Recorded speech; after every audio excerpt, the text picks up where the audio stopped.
Yeah, it's the Russ Parr Morning Show, and of course, February is Heart Health Month. And joining us on the line right now is Kendra McMillan, who's a senior policy advisor for nursing practice and work environment, and at the American Nurses Association. Good morning, Kendra. How you doing?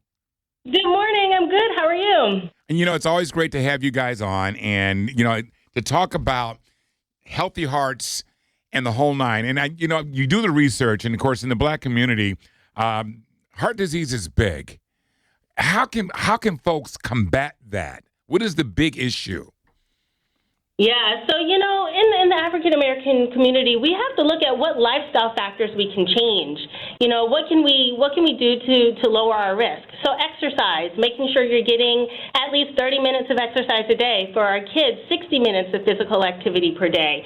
We need to look at our diets. What can we change with our diets? Obesity and heart disease go hand in hand.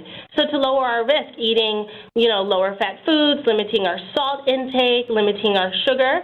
But also, we need to look at the role that stress and sleep also plays with links to heart disease, how that affects our energy levels, how that affects our mental health. And then we also need to be mindful of the fact that it's important to make sure you quit smoking.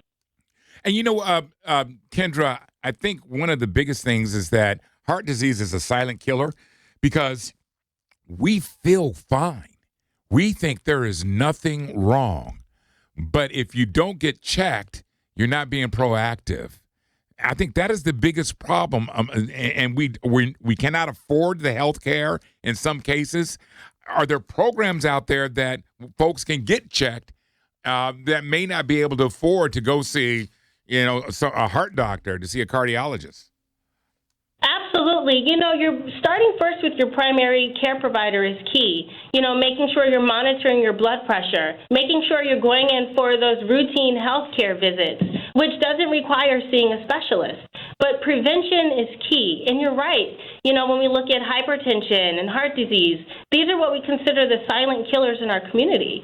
And, going in for those preventative care visits, that is what's so important with lowering your risk. Now, there are a lot of folks that are going to say, well, listen, heart failure and things like that runs in my family. Is it hereditary? There's nothing you can do about it?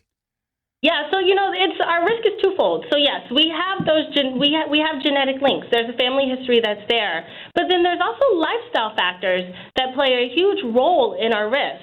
And so what we do is we have to hold on to what we know of our risk, what we know of our family history. If you don't know your family history, ask. Do the research, find out what your risk is, but then look at what lifestyle factors you can change to lower your risk. So again, exercise, a healthy diet, monitoring your stress levels, making sure you're getting adequate sleep, which is about 7 to 9 hours per night. And again, make sure you quit smoking.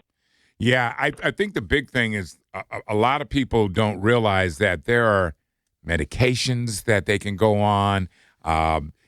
There's a stigma in our community that, you got to suck it up and be a tough guy.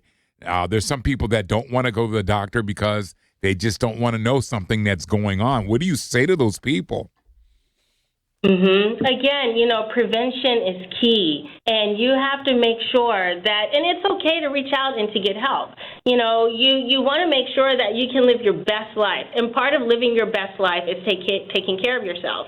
And part of taking care of yourself is taking care of the preventative services that are out there and getting the help and making sure you're managing where you are. So if that means needing to go on medication to manage your blood pressure, then work with your provider to make sure you're taking the right dose and you're on the right medication. If it's a matter of managing your diabetes, talk to your provider about ways in which you can lower your blood sugar.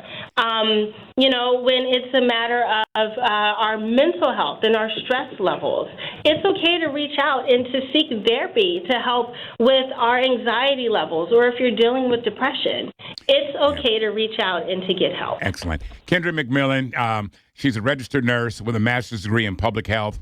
And, of course, this is Heart Health Month, and it's towards the end of the month. We should do this every month. Be on top of it. Be proactive. Everything that you said here is just been very beneficial, and hopefully we can save some lives. Kendra, thank you so much for your call. I really appreciate it. Thanks for having us on.